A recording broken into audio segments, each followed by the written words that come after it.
Wealth shines with golden light, attracting those lost in the fog of poverty. They may not be able to gain enough wealth to shine like others, but it can still change their lives a little. These words were spoken by Rich. In just a few days, all the headlines in Sabin knew that there was someone who could quickly turn loose change into whole sums of money, and it was profitable. Large amounts of loose change kept rolling into Rich's pockets, not only from the headlines but also from some newsstands and retail stores. 3% profit, without any effort, without any risk. Maybe this profit may seem like only 3 cents to many people. But when the principal becomes large enough, this will become a considerable amount of money. $100, $1,000. Just give Rich the money and get back more money. It's that simple. According to the relevant bills on salary and working hours of the Bailey Federation, as well as the specific adjustments of regional bills, an ordinary worker in Sabin City earns about $200 to $300 a month. If the nature of the work is more dangerous, the salary may be higher, but such occupations are relatively rare, and this is roughly how the salary is. $10 is already equivalent to a day's work for a worker, but in Rich's case, he doesn't need to pay any labor, just give him the money, and you can get the money. Some people do look down on it, but there are more people who appreciate it. A large amount of loose change began to accumulate and appear in an orderly manner in Mr. Fox's laundromat.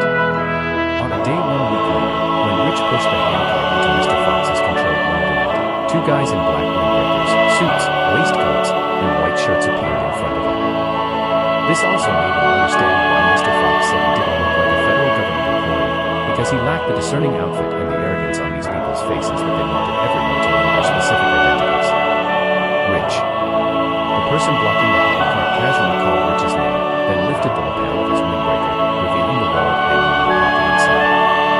Half of the wallet was inside the windbreaker pocket, which prevented it from falling off randomly, and the other half with the credentials was hanging outside. The people from the Federal Investigation Bureau were also like this. They would think it looks very cool to do so. As for why there is such a foolish idea, it is probably related to some popular movies in recent years. It looks cool when actors do it, but when ordinary people bring these things into reality, it just makes people feel stupid. I am an investigator from the Federal Tax Bailey. I need your cooperation. There is no room for negotiation, and the tone is not just firm, it is also sharp. Rich asked with a smile, do I need to raise my hands high? In fact, from the beginning, he knew that he would be dealing with these people, not just this time, but also in the future, but he didn't expect to be targeted so soon. That's how the game goes. The glitter of wealth not only attracts those who crave to bask in wealth and get some benefits, but also some bad guys who are eager for wealth and find faults. His words sounded like he was mocking the 2 investigators. Generally speaking, people always associate raising hands with firearms. And obviously, these 2 investigators are not qualified to carry weapons. In the Bailey Federal Tax Bureau system, investigators are the lowest level employees, far inferior to the agents and special agents above, although many people are curious why the Tax Bureau needs special agents. The guy behind Rich grabbed his wrist with one hand and his collar with the other, pushing him against the wall and giving him a taste of his strength. The pedestrians on the street immediately moved away to avoid getting involved. Some people left, but some stayed to watch the excitement. The investigator who had spoken to Rich before showed his credentials again and dispersed the crowd. He pushed Rich's handcart and, along with his companion, took Rich and his handcart into an alley by the roadside. Rich, who looked a little disheveled, rubbed his cheekbone. When his face was pressed against the wall, it hit the wall and it hurt a bit. There should be some bruises, but he didn't really care. One investigator was rummaging through his handcart, opening the box and throwing out some old clothes, as if searching for something. The other person asked, "You've been getting close to Fox lately, are you working for him?" He also took out a small notebook and a pen, seemingly ready to record something at any time. The Federal Tax Bailey has actually been keeping an eye on people like Mr. Fox for a long time, but this watch does not mean that they necessarily have to prosecute people like Mr. Fox.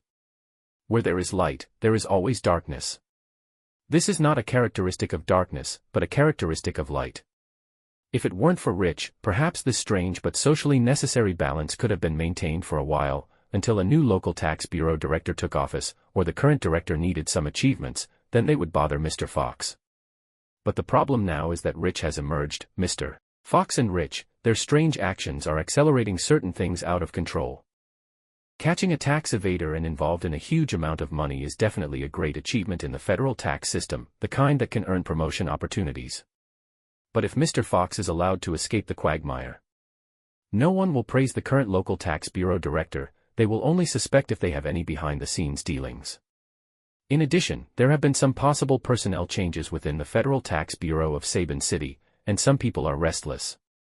As soon as these signs appeared, the local federal tax bailee immediately took action. After investigating Rich's identity and what he has recently done, they roughly figured out the problem between him and Mr. Fox. In the eyes of these experienced investigators, Bailey is just a lucky guy who unexpectedly discovered a way to make money. If Bailey is used as a breakthrough, it is very likely that they can directly take down Mr. Fox and his gang. But first, they need to figure out what Mr. Fox and Bailey are really doing, whether it's what they think. So, this attack happened. Facing the investigators who seemed like fierce gods, Bailey always maintained a smile. A smile can bring people closer and relax their vigilance. "Can I know your name?" he asked. The investigator he faced sneered, suddenly took a step forward, and punched Rich in the stomach, causing his stomach to churn in a nauseating impulse. "You don't need to know my name, you just need to answer the questions, understand?" The investigator grabbed Rich's hair, making him bend over with his face looking up at himself. "I'm asking you again, what is the transaction between you and Fox, and how did his money enter the bank?" The muscles on Rich's face trembled, and he slowly straightened up, the smile reappearing on his face. He used his right hand to mimic a gun, pressing it against his own chin, and looked at the investigator, saying, "Do you have a gun? Give me a bullet to taste."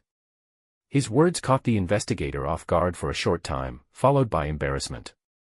But when he met Rich's gaze, it was like being poured with a bucket of cold water on his head, completely extinguishing his anger. Bright and transparent eyes carried a kind of expectation, complemented by the content in his tone and a hint of terrifying madness, making the investigator's heart suddenly contract. He could clearly feel that this person was insane. He instinctively swallowed a mouthful of saliva, looked away, but then turned back and stared at Rich, pushing him away with a forceful shout, "Answer the question." He was actually a bit timid already, but he used this way to cover up his timidity, while keeping a distance from Rich. He didn't want to expose his real inner thoughts to a young child who had just left school a few years ago. Rich, as if nothing had happened, slightly tilted his head, facing the narrow sky above the alley, showing the most radiant smile. "Can I know your name, sir?"